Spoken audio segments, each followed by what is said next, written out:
Hello, I'm Tara Brabazon. I'm the Dean of Graduate Research at Flinders University, and welcome to Vlog 130, the story of your PhD. Now, this vlog request comes from Laura. Hi Laura, you're a legend. I would never have thought of this topic, and let me tell you why. My first 2 degrees were in history, in fact a very, very conservative and very, very traditional history department. But I did my undergraduate qualifications in history, my first 2 degrees, at the time that oral history, social history, women's history and cultural history started to explode. So the reason why I then did my 2nd degree in cultural studies and my 2nd master's in cultural studies is I needed the theories, the tropes and the methods to understand the popular cultural sources that I was desperate to use in my history. And let's be honest, Bakhtin's carnivalesque and the Annales School's mentalité just didn't cut it.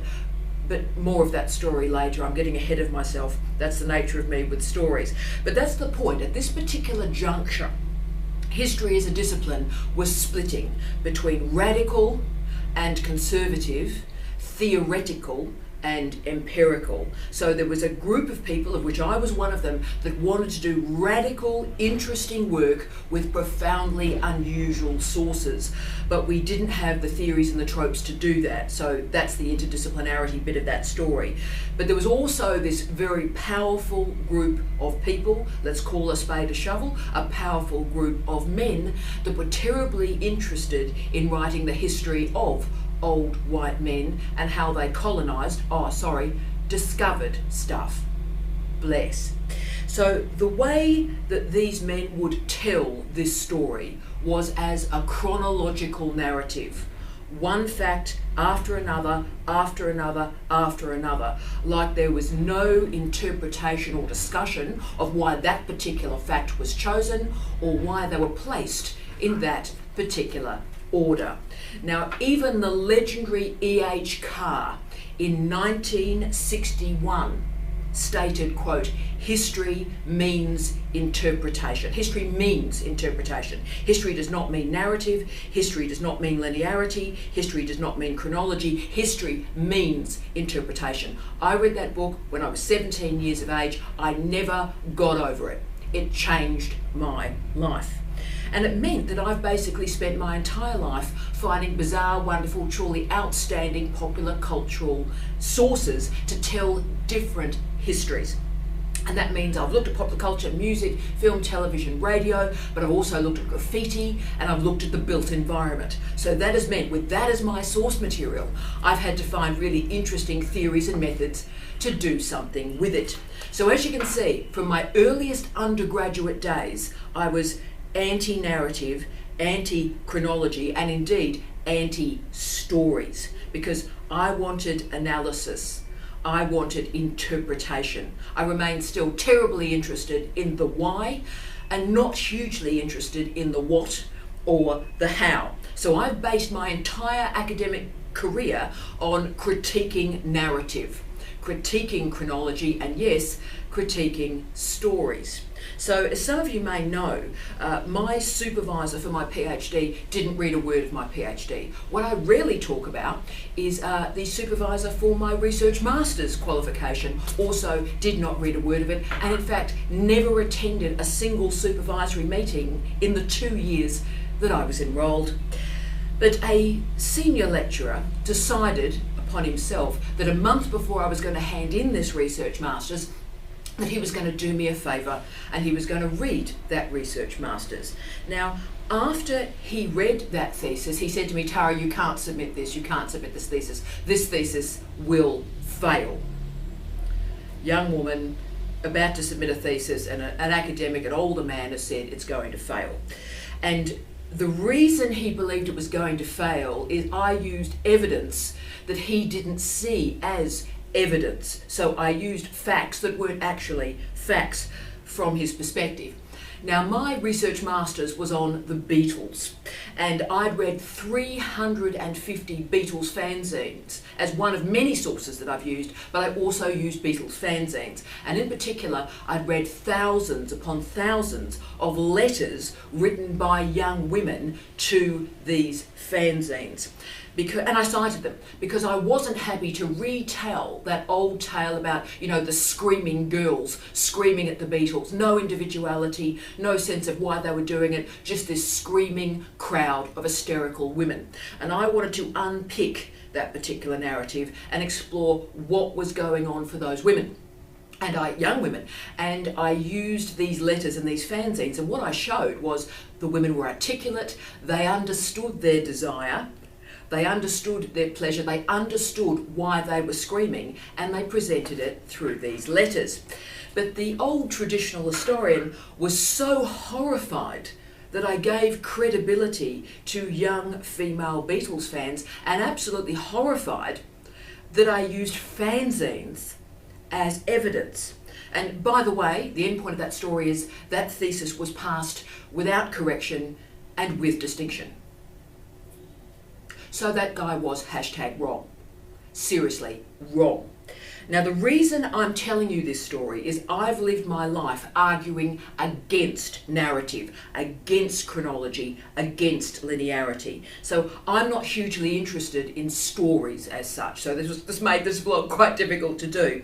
And whatever postmodernism may or may not be, the one definition probably we can all agree on is it is a critique of master narratives, the critique of the big stories in our life, like nationalism, like race, like masculinity, like femininity. They're often called depth narratives as well. So this notion of we all know what a woman is, we all know what a man is, we all know what Australia is. So those sort of master narratives were critiqued, and strongly, by postmodernism. So when Laura asked me to have a nice conversation, a nice vlog about narrative and storytelling in the PhD, I was absolutely horrified. So it's taken me 3 months of reading pretty deeply in this field of the use of narrative in the PhD space to offer this vlog. And look, I have found some fascinating research on this area. So noting my caveat, it's my absolute pleasure to talk through the role of the story and storytelling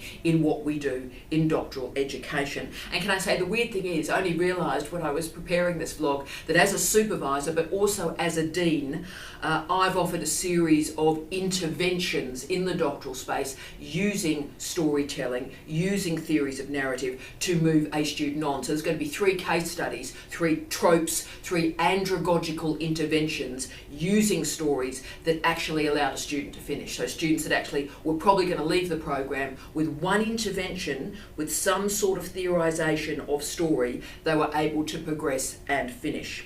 So you'll hear those, and this vlog in some ways may change your life. If you're stuck at this moment, there may be a strategy that I'm going to talk about here to move you on. Okay, now the question that just about every PhD student despises is, so what's your PhD on?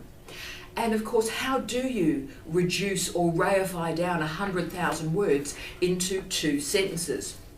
And one answer is to think of your PhD as a story, or the story of your PhD. And this is a great technique also, particularly for the dissemination of your results to non-academic audiences. So how did you get here? What was the research? Where is it going? But also it can resolve a serious theoretical, empirical or methodological problem in your thesis. The story can move you on. I also find that the story of the PhD is very useful for students that are feeling isolated, and that's why I think so many PhD students run blogs during their candidature, so they get to tell the story of their PhD and gain feedback and support in real time. Now, many research methods rely on storytelling in some form. Oral historiography is a clear example, but so is ethnography. And importantly also, so many of the health sciences and their diagnostic parameters are reliant on the story of the patient, the story of the disease. Right. So how do we understand the cycle of experiments? So this experiment happened, and then this experiment happened, and then this experiment happened. So even in the lab-based sciences, there's a story that links those results. So how do we move those disparate research events into something that's meaningful? How do you also then locate yourself in some form into the research outcomes that you have created? And that's the whole point of this. You need to feel like a researcher that is placing your research into context. And of course, when you do that, when you think of yourself in relation to your research in a really calm and relaxed way, that stops, of course, the imposter syndrome stuff as well. You are part of the research, you're calm and relaxed with it, you're not disconnected or alienated from it. And that also, can I say, allows reflection and reflexivity, which enables a proper discussion, I would argue, of epistemology and ontology. But we also have to remember the hierarchy of evidence. I must tell the truth with you, as I always do, and the old historian in me has to summon this particular story for you. And that is, when you use stories in your PhD, you are opening yourself to critique, because for many men and women, stories are not seen to be as evidence, or if they are evidence, they're very, very low in the hierarchy of source material. But look, there are so many great stories and story arcs that exist in our culture. You know, the quest narrative, the love story, the rags to riches story. But again, remember, there is a hierarchy of evidence. I've fought my entire life against that hierarchy of evidence, but stories are quite low. So therefore, in your PhD, the story has to do something. It can't just stand on its own. It needs to scaffold the next stage of your scholarship. And this is important. Just because you feel something does not mean that it's knowledge. And that's why I always urge caution. In the old days, which was probably 10 to 15 years ago, my PhD students at that point, so about 3 generations ago of my PhD students, used to ask me a question, and that question used to be, Tara, can I use I in my thesis? It's interesting, no one asks that question anymore. Isn't that interesting? But 10, 15 years ago, oh Tara, can I use I in my PhD? And my answer to that always used to be, and I can feel all my former students rolling their eyes, my answer to the question, can I use I in my thesis, has always been yes, but don't prostitute the I. Now what I mean by that phrase, don't prostitute the I, is you've got an I, use it, but don't pretend it is intrinsically meaningful.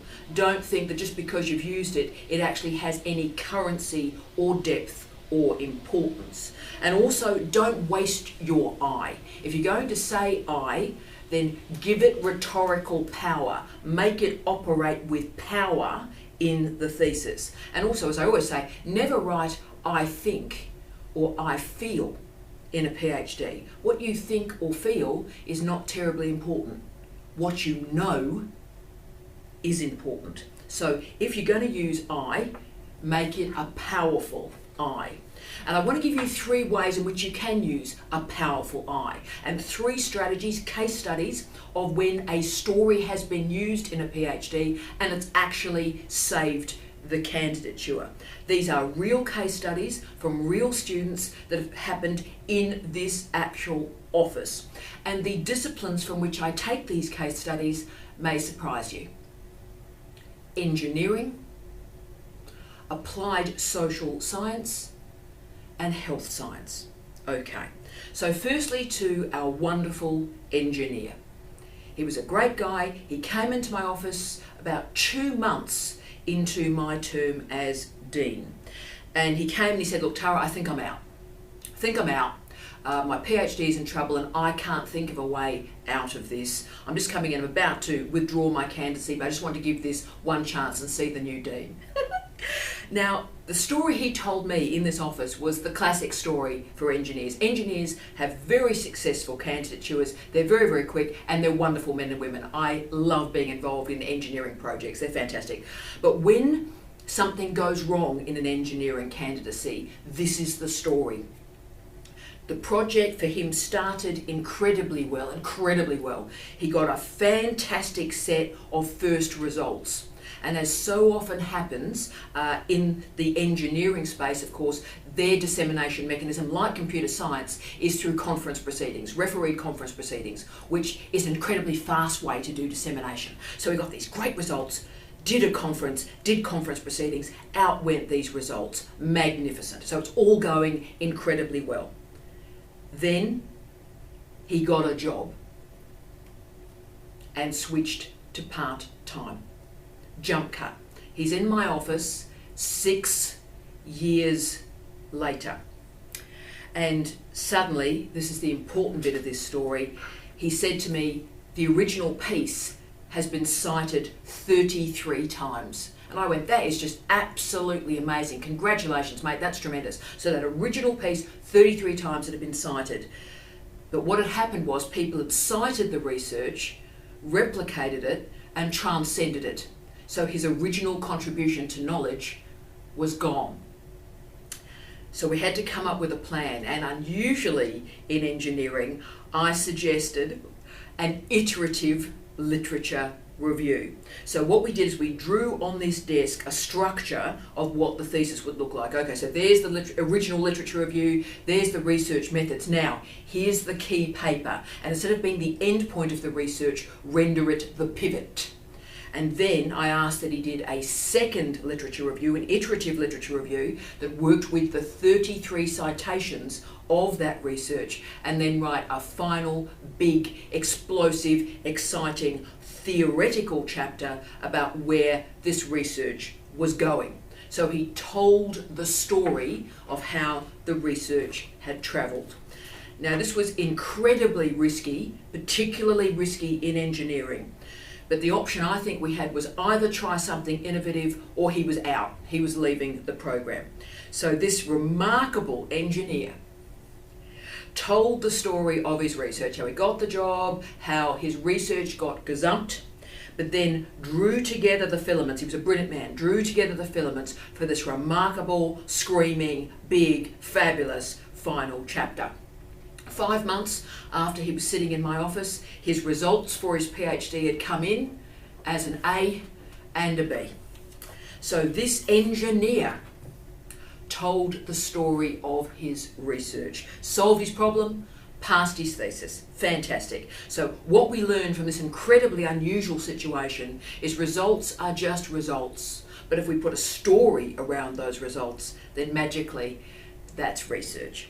The meta lesson, though, can I say, for our wonderful engineers out there, big respect to Tonsley, is guys and gals, if you're going to go early, then make sure you've got a trajectory to finish. This is really, really important. So for the men and women enrolled in a PhD in engineering, and you get those early great results, that's fantastic. But before you publish, just take a breath and guarantee to yourself that this is the trajectory for your completion. Because if you don't, you'll be gazumped because of the nature of engineering and also computer science dissemination protocol. So just be aware of that. Okay, my second story comes from applied social science, and I can name this wonderful student because you're meeting him next week, and he's a fantastic guy. Andrew Patterson was researching the South Australian police force. He was a career social worker and had worked with police through a diversity of roles he'd had through a very distinguished career. But fascinatingly, by one particular supervisor, he was told to leave this history, his own personal story, outside of the PhD. Now, in this case, leaving himself outside of the thesis was not methodologically honest, because, and I only realised this when I read his incredible testimony, so did Steve, the only reason Andrew was able to gain the incredible rich interview information that he received was because who he was. Because, again, social worker, older man, and so therefore the police felt much more comfortable talking with him because they knew his story. And he got results no one else could achieve. So therefore his story had to be there. It was methodologically dishonest to exclude it. And so therefore it actually became his entire introduction. So his story was the first one told that then provided the framework around the other stories, remarkable stories from the police. So that was his professional story, and it was an ethical responsibility as a researcher to tell it. It also added, can I say, incredible depth and power to that thesis. Sometimes, I would argue, particularly in the applied social sciences, parking yourself is not the right thing to do. Okay, final case study comes from one of our allied health professionals in regional South Australia.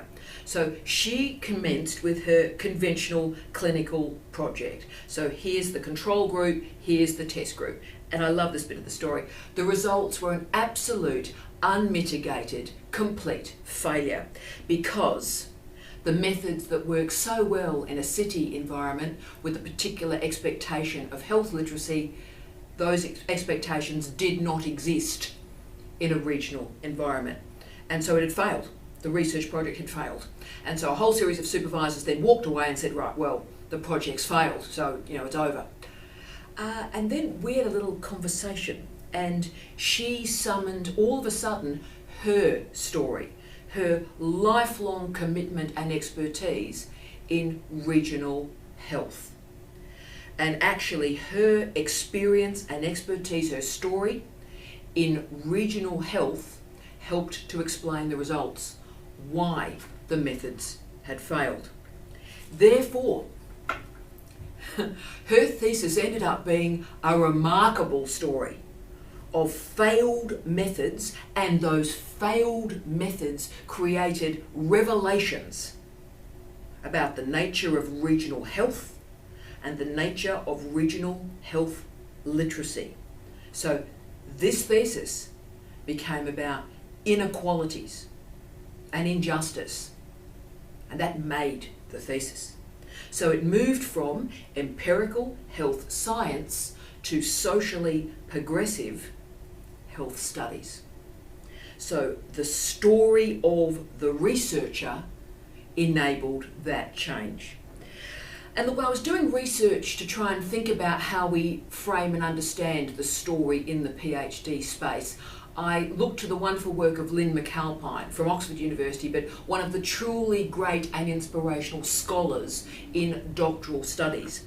And she stated that, quote, early in her career, she struggled as an educator and a junior researcher to find meaning from undertaking research in a way that seemed to me disconnected from experience, especially given its potential for intrusion with minimum benefit to the lives of research participants. End of quote. That piece really spoke to me. So we as researchers, we're really happy because we've got ethics clearance. We're really happy when we've got ethics clearance to simply take the stories of our participants and leave our stories parked. But we'll take all of those and we'll use them. We deny our own. But actually, our stories give us social context, allow us to understand events in their light and their shade, but also to see the men and the women in our research as active agents rather than just stories that we can compress, that we can push into the argument that we want to make. So therefore, it seems pretty appropriate to finish this vlog with a statement that actually has appeared on every wall of every home office I've had in the last 20 years. And it comes from Douglas Copeland's remarkable book, Generation X. I read it in my 20s and it changed my life, and I read it at least once a year these days, and it's more meaningful in my 40s than it was in the 20s. But there's a line in that book, and it's just, it is the document of my life really, quote, either our lives become stories or there's just no way to get through them. That's why the three of us travelled into the desert to tell each other stories and make our own lives worthwhile tales in the process. End of quote. So these research stories allow us to understand, to mobilise, to transform, to change. but they also allow us to own who we are and to carefully and delicately understand the stories of others. I wish you love, light, and peace. Tea out.